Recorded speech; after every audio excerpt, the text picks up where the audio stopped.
à noite, sensação de que dormiu, mas não acordou revigorado, dificuldade para emagrecer, dificuldade para se concentrar nas suas atividades, irritabilidade, tudo isso pode ser um sinal de que a qualidade do seu sono está comprometida.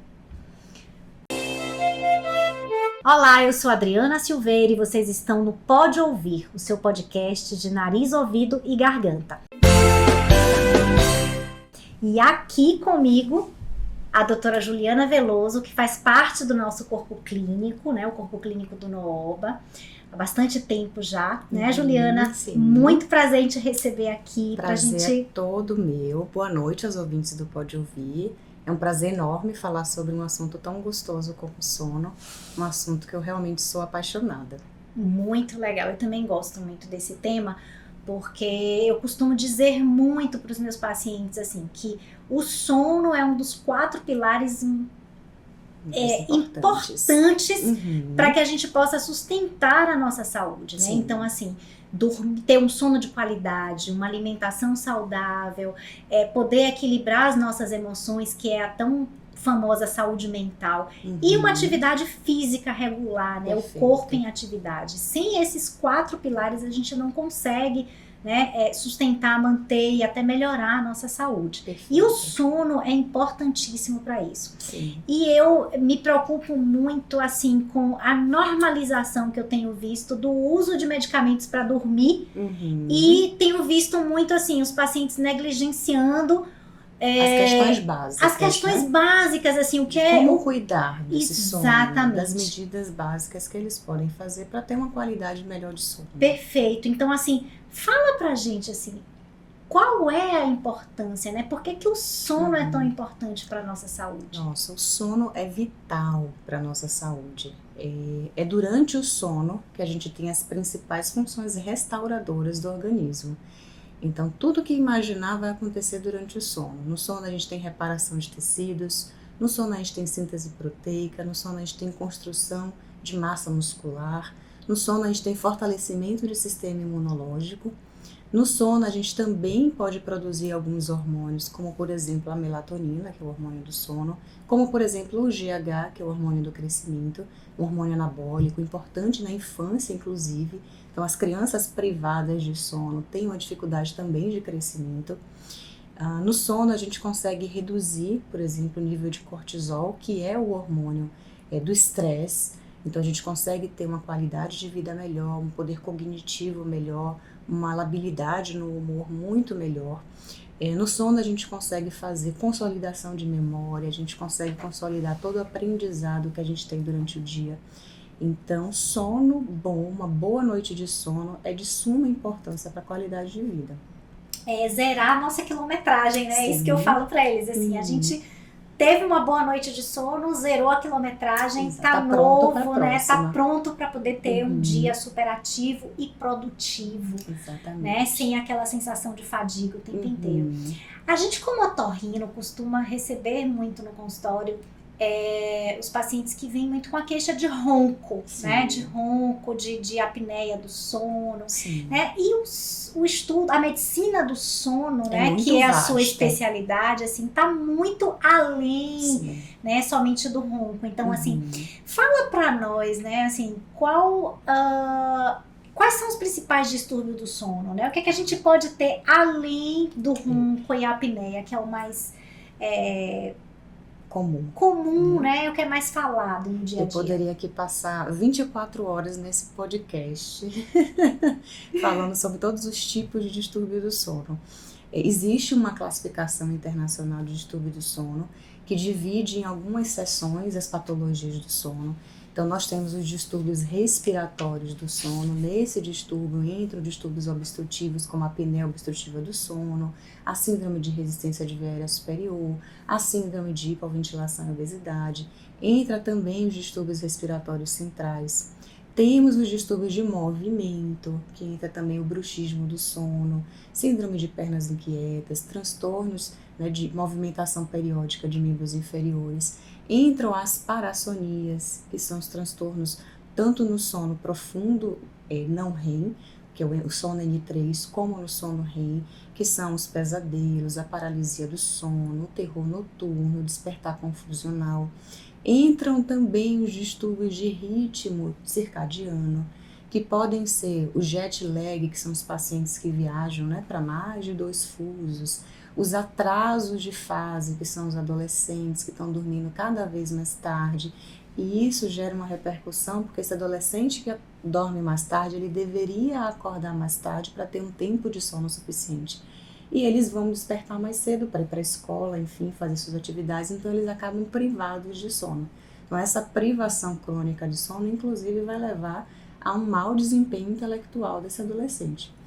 E, além do atraso de fase, tem o avanço de fase, que são os pacientes mais idosos, que dormem mais cedo e despertam mais cedo. E temos também a classificação das insônias. Então, eu poderia dizer que os dois principais, os dois mais frequentes distúrbios que a gente vê no nosso dia a dia são os distúrbios da síndrome obstrutiva respiratória, as apneias do sono, e os distúrbios das insônias. E tudo isso, né? Tudo isso que você falou acaba afetando o nosso modus operandi, né, no dia seguinte. Perfeito. Né? Qualquer que seja esse distúrbio que está acontecendo com aquele paciente. Perfeito. O que você observa e até na sua prática no dia a dia vê como assim de impacto, né? Onde que isso impacta na saúde dos pacientes? O que a gente pode observar na clínica? A gente recebe muito paciente no consultório pela queixa do ronco. Né? Então ele vem por uma queixa sonora. Muitas vezes até o acompanhante que faz com que esse paciente vá à consulta. E eu sempre costumo falar para os pacientes no consultório que o ronco é a pontinha do iceberg. Né? A patologia é muito mais além do que o barulho do ronco. Então, quando a gente vai vasculhando, procurando, fazendo os exames, a gente acaba descobrindo patologias de base que têm riscos cardiovasculares muito intensos para esse paciente. Então, assim, caracterize como uma apneia ou uma hipopneia, uma síndrome obstrutiva respiratória, como uma diminuição no fluxo respiratório aqui na faringe. Esse fluxo pode diminuir total, que é a apneia, ou pode diminuir parcial, que é a hipopneia. Quando esse fluxo diminui, o que acontece? O oxigênio nos nossos tecidos diminui também. Então, essa hipóxia intermitente ao longo do tempo vai gerando um estresse muito grande vascular, um estresse endotelial muito grande. E essa é a fisiopatologia das doenças de base da apneia do sono. Então, esse paciente vai ter um risco muito maior de desenvolver hipertensão arterial sistêmica, vai ter um risco muito maior de desenvolver uma doença cardíaca, como a insuficiência cardíaca, um infarto agudo do miocárdio, vai desenvolver mais risco de ter acidente vascular cerebral. Essa inflamação crônica é a base fisiopatológica para a obesidade. Então, o paciente com inflamação crônica vai desenvolver uma resistência insulínica, podendo ter mais risco de desenvolver um diabetes. Esse paciente com resistência insulínica vai ter um acúmulo de gordura muito maior nos tecidos, e isso vai levar à obesidade, a obesidade central, que é aquela obesidade visceral, que é a mais de risco para o paciente. Então, eu sempre repito, ele chega com a queixa do ronco, e eu falo, o ronquinho é a pontinha do iceberg. Vamos ver o que está acontecendo, porque isso vai ter repercussões muito mais importantes para a sua saúde. Tem muito mais coisa, né, por trás disso. E às vezes a gente vê no dia a dia o paciente fazer um movimento contrário, né? Aquele paciente, o adulto jovem que tem uma hipertensão, né? Uma hipertensão que até é difícil de se resolver com medicamentos, tem uma obesidade ou tem um sobrepeso, e quando a gente pergunta assim, mas você já investigou seu sono alguma vez? Não, eu nunca fui encaminhado para avaliar o sono. E deveria ser encaminhado desde a fase inicial. Isso. Se eu recebo um paciente com alguma queixa de sono, seja ela, eu tenho um sono superficial, eu tenho um sono não reparador, eu tenho uma fragmentação do meu sono, eu desperto várias vezes, eu tenho uma dor de cabeça matinal, eu tenho uma dificuldade de concentração, uma fadiga durante o dia, eu tenho uma sonolência excessiva durante o dia, esse paciente tem que ser investigado, né, dos distúrbios respiratórios, distúrbios obstrutivos e outros distúrbios do sono também. Então, um paciente que chega no seu consultório se queixa de alguma alteração clínica no dia a dia dele, que é um paciente que você olha já tem um sobrepeso, uma obesidade grau 1, um pescocinho mais largo, uma base de língua mais elevada, esse paciente necessita de uma avaliação e estudo do sono para investigar essas outras patologias. Muitas vezes, tratando a patologia do sono, ele consegue ter um gatilho de desinflamar esse corpo e melhorar a obesidade, perder peso mais rápido. Ele consegue desinflamar esse corpo e melhorar a resistência insulínica, controlar melhor as comorbidades dele.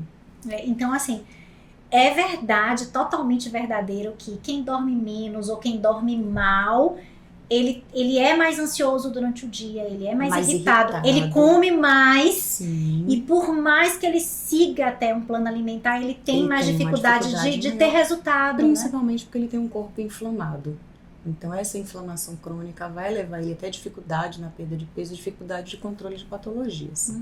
A gente vê muito assim, hoje, né, mais do que nunca, as pessoas buscando clínicas de emagrecimento, buscando profissionais para poder ter aquele corpo perfeito, né? E como você é uma especialista, né, da medicina do sono, em qual das etapas do atendimento, né, desse paciente que quer perder peso, que quer emagrecer, onde é que entra a avaliação da qualidade do sono, né? Em que fase? Na fase inicial. Sempre na fase inicial.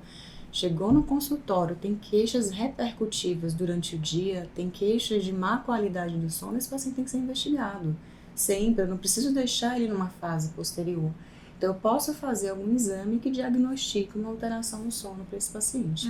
E hoje a gente tem muito recurso, né, diagnóstico para poder investigar esse paciente, né, analisar o que é que está acontecendo com ele.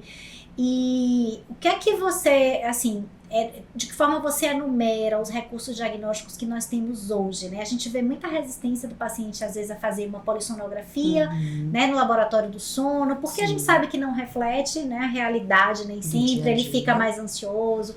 Então, o que a gente tem hoje, né, de avanço tecnológico para poder melhorar, apurar o nosso diagnóstico no padrão ouro, o que é considerado o principal e o melhor ainda é a polissonografia de noite inteira, que é realizada num laboratório de sono. Então, o que é polissonografia? É uma monitorização do sono com vários parâmetros, eletroencefalograma, tem uma canulazinha nasal que vê o fluxo respiratório, tem uma cintazinha torácica que vê o esforço respiratório, tem oximetria. Então eu consigo ter toda a noção do que está acontecendo com esse paciente na noite.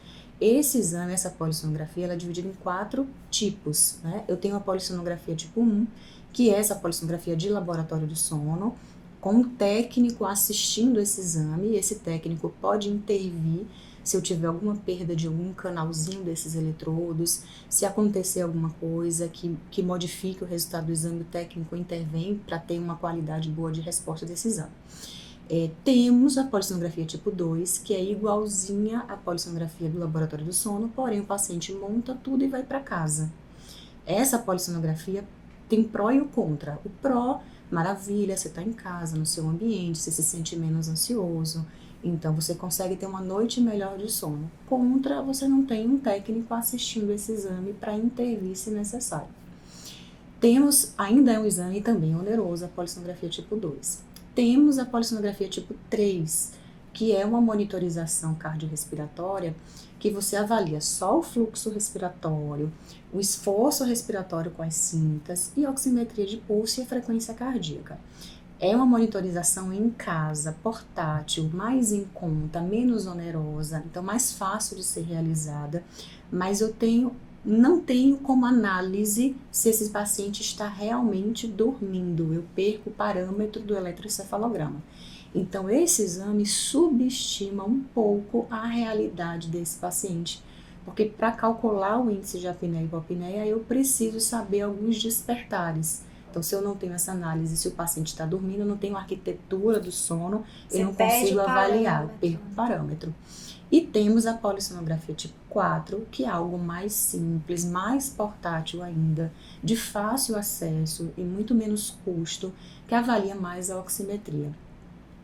Essas polissonografias são validadas pela Sociedade Brasileira de Sono para diagnóstico de apneia do sono, porém, elas devem ser feitas naqueles pacientes que eu tenho certeza que tem algum evento respiratório. Então, eu tenho um alto valor preditivo que ele tem a apneia. Ele chegou para mim, se queixou da noite dele ruim, ele se queixou das repercussões durante o dia. A esposa fala para mim, olha, eu preciso, muitas vezes eu fico assustada, acho que ele não está mais respirando, eu preciso sacudir ele para ele respirar. Então, muitas vezes tem esses relatos. Eu vejo o paciente mais gordinho, eu vejo um paciente com pescoço mais largo, né, as medidas de pescoço, cintura. Eu sei que esse paciente tem um valor preditivo legal para a apneia. Aí eu posso fazer a polissonografia domiciliar com tipo 3 ou tipo 4 tranquilamente nesse paciente.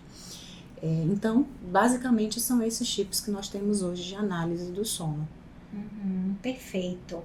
Agora, assim, para finalizar, eu quero te perguntar algo. Eu já sei o que é que você vai responder, mas eu quero exatamente fazer essa provocação para que a gente possa estar compartilhando essa informação com os nossos ouvintes, né?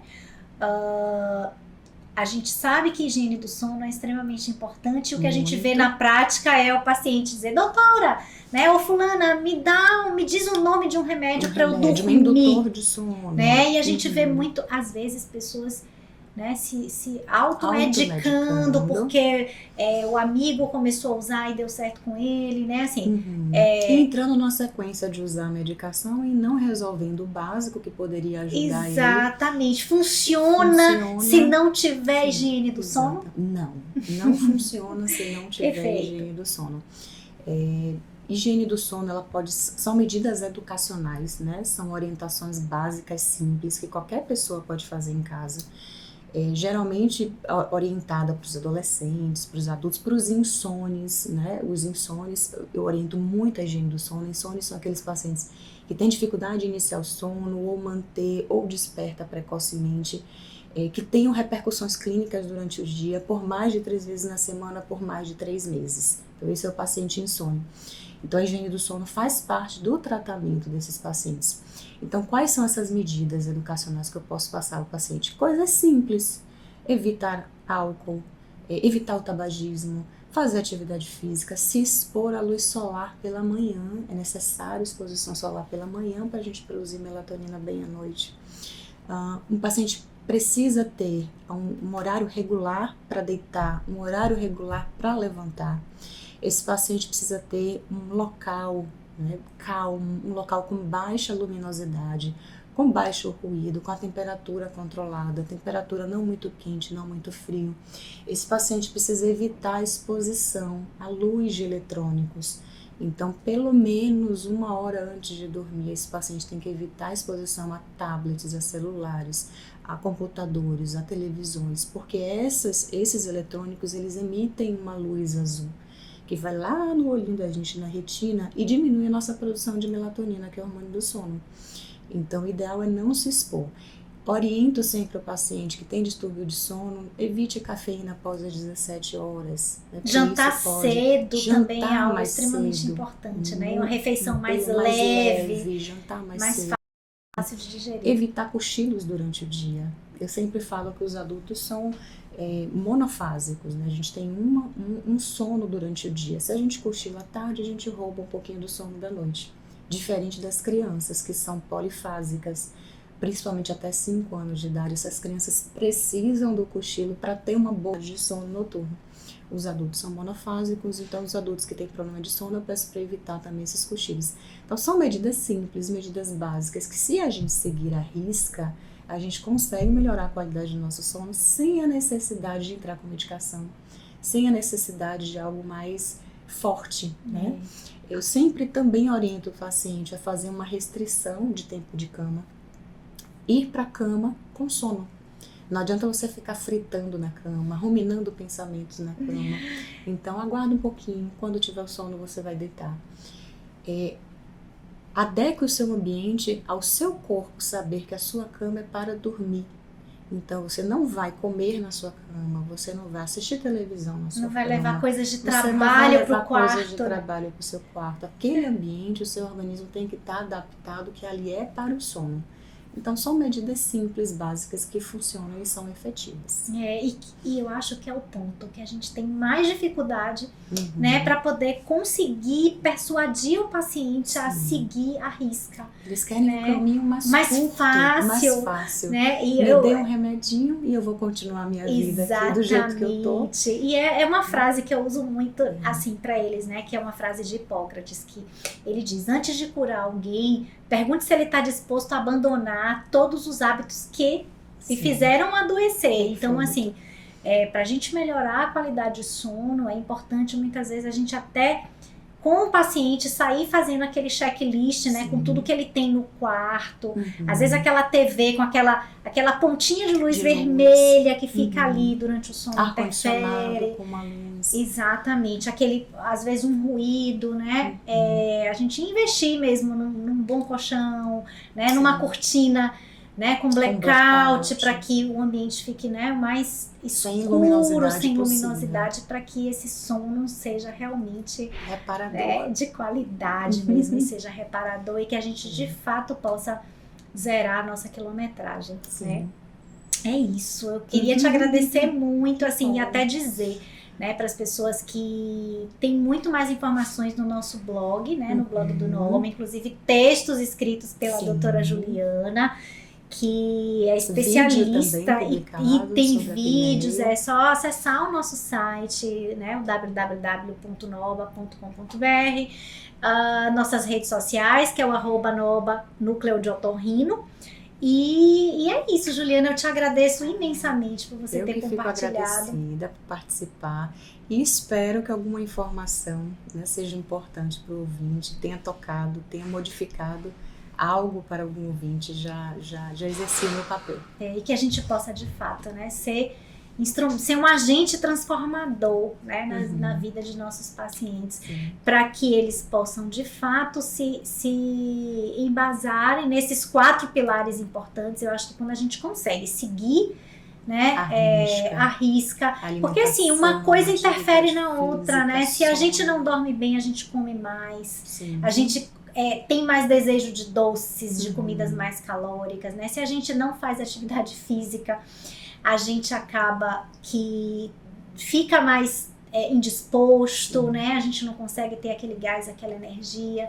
Se a gente não consegue gerenciar as emoções, a gente também não vai dormir bem, e aí vai descontar na comida. É um ciclo, né? Que eu digo muito, que nem cachorro correndo atrás do rabo, né? Então, é mais te agradecer mesmo por você ter podido estar conosco. Espero que você possa vir outras vezes. Espero que os nossos ouvintes possam também acessar, né, esse material que eu falei agora para vocês, para todos, né?